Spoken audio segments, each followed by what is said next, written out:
Viljandi haigla on hetkel suhteliselt keerulises olukorras, sest korraga tuleb hallata 2 maja. Nii uut kesklinnas asuvat tervikumi kui linna servas ja hetkel tühjana seisvat suurt 9-kordset hoonet.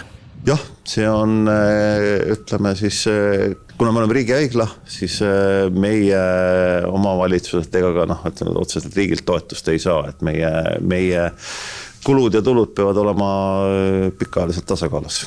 No me oleme kütte praktiliselt välja võtnud ja päris tühida veel ei ole, et köök, pesumaja ja osa ladusid kolib meil siin mõne nädala pärast Jämela pargis valmivas logistikakeskusesse ja osa siis ka admin-töötajaid siis kesklinna. Ja mis saab, tegelikult kõige tõenäolisem ongi, et paneme hoone müüki ja huvilisi juba on olnud, huvitav küll. Müümine võetakse ette ka põhjusel, et vana hoone lammutamine ja siis tühja krundi müümine tuleks haiglale kalkulatsioonide põhjal kindlasti tunduvalt kulukam. Indikatsioon jääb sinna kuskile 1 miljoni kanti on seda hoone lammutamine. Ja võin öelda, et kui seda hoonet nagu osaliselt lammutama hakata, siis on tegemist juba ehitusprojektiga ja see on veel 10 korda kallim ruutmeetri mõttes kui puhas lammutamine. Mingil ajahetkel räägiti ka võimalusest, et hoone võiks minna Kaitseministeeriumile ja jääda nii-öelda reservhaiglaks. Need läbirääkimised käisid siin praktiliselt üle aasta, aga jah, vaadates hoone seisukorda ja neid kulusid siis ei leiditud, leidsime, et ei ole mõistlik. No nagu aru võib saada, et ega see Viljandi haigla uushoone kesklinnas saigi juba sellepärast ehitatud, et otstarbekam oli ehitada uushoone, kui vanat hakata renoveerima haiglaks.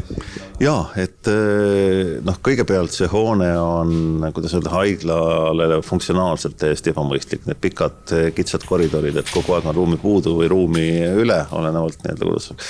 Ja teiselt poolt ventilatsiooni pole siin kunagi olnud, elektrisüsteemi pole, ja ülestunnistada pole kunagi vastu võetudki. Ja neid vigu ja muresid, mis siin nagu haiglana sees olid, neid võib loetada veel mitmeid.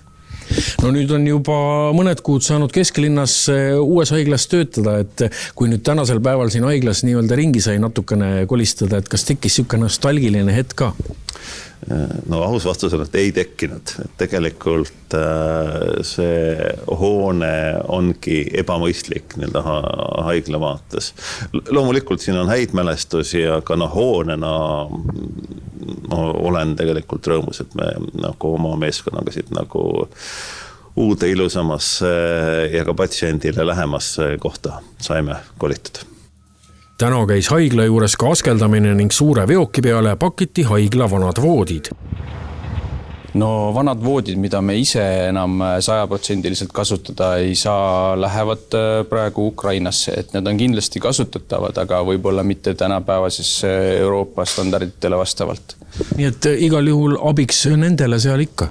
Abiks kindlasti, sest kasutada neid nagu saab, et seal on veel natukene ressurssi nii-öelda, et aitame oma naaberrahvaid. Kas põhimõtteliselt kõik nii-öelda vanad palatite voodid lähevad sinna Ukraina või on mingi teatud kogus ainult? Ei ainult teatud kogus, sest et osa ikkagi, mis kandis kasutada, et need läksid meie uude haiglasse. Uude haiglasse tuli ka uusi voodid juurde ja teatud osa on ikkagi täiesti utiil, et mida me peame Prügimäele realiseerima. Vanas haiglahoones tegutsevad veel küll pesumaja ja köök ning seal on ka mõned tehnilise töötaja ametiruumid, kuid täielikult lahkub haigla suurest hoonest aastavahetuseks.